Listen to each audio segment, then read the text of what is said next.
వినాయకన్.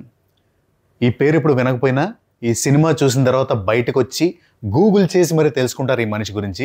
అంత గొప్పగా నటించాడు.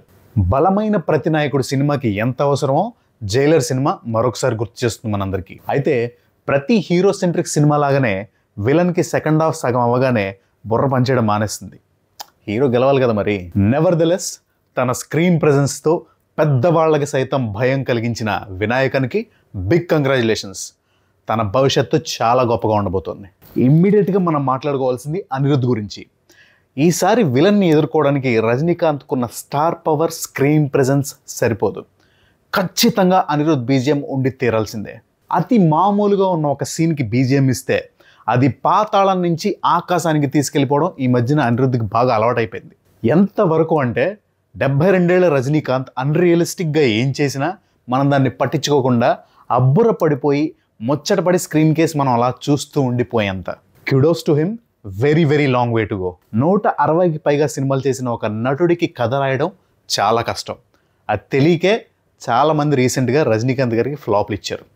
కానీ నెల్సన్ చాలా తెలివిగా తన విధానంలో ఒక దారిని వెతుక్కున్నాడు. డార్క్ కామెడీ అనేది తన స్ట్రాంగ్ జోన్.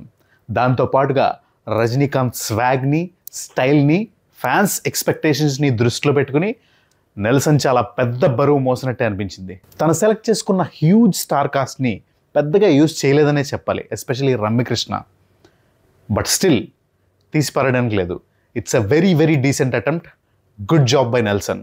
చిన్న పిల్లలు ఖచ్చితంగా భయపడే వైలెంట్ సీన్స్ ఇందులో చాలానే ఉన్నాయి. ఈ మధ్యకాలం ఉన్న ట్రెండ్ మనం అబ్జర్వ్ చేస్తే సినిమాల్లో వైలెన్స్ బాగా పెరిగింది. ఎంతవరకు పెరిగిందంటే వైలెన్స్ లేకుండా హీరోని ఎలివేట్ చేయడం ఇంకా కష్టమేమో అనే స్టేజ్కి వచ్చేసామని నాకు అనిపించింది. సునీల్ తన క్యారెక్టర్ని చాలా బాగా పర్ఫామ్ చేసిన సీన్స్ సరిగ్గా రాయకపోవడం వల్ల కొంతమందికి బోరింగ్గా అనిపించవచ్చు. ఇక Kannada star Shivaraj Kumar, the one and only Mohan Lal, వాళ్ళిద్దరు చేసిన కేమియోస్ ఈ సినిమాకి వెల కట్టలేనివి. పక్క రాష్ట్రాల కలెక్షన్స్ కోసం పెట్టారో లేదంటే కథకి అవసరాన్ని పెట్టారో నాకు అర్థం కాలేదు, కానీ ఆయా రాష్ట్రాల ప్రజలు వాళ్ళ హీరోలను చూసుకొని మురిసిపోయే కంటెంట్ ఉంది ఇందులో. కాబట్టి they are a good value addition to this movie. ఇక ఫైనల్గా రజనీకాంత్ గారి విషయానికి వస్తే ఆయన ఉన్న ఏజ్కి he selected a right script. Rajinikanth మునపట్ల 100 మందిని కొట్టేస్తే ఒప్పుకునే స్టేజ్లో జనాలు లేరు. కానీ 100 మందిని కొట్టే ఇంపాక్ట్ని అందంగా షోకేస్ చేస్తే మాత్రం ఒప్పుకోవడానికి రెడీగా ఉన్నారు. ఈ సినిమాలో అదే జరిగింది. డైరెక్టర్కి ఉన్న రైటింగ్ స్కిల్తో, రజనీకాంత్ గారికి ఉన్న స్టార్ పవర్తో 100 కాదు 200 మంది కొట్టిన ఇంపాక్ట్ క్రియేట్ చేయగలడం మామూలు విషయం కాదు. రజనీకాంత్ ఇంతకుముందు ఈ జానరాలో సినిమాలు చేశారో లేదో నాకు తెలియదు, కానీ this will definitely be a stand out in the dark comedy జానరా.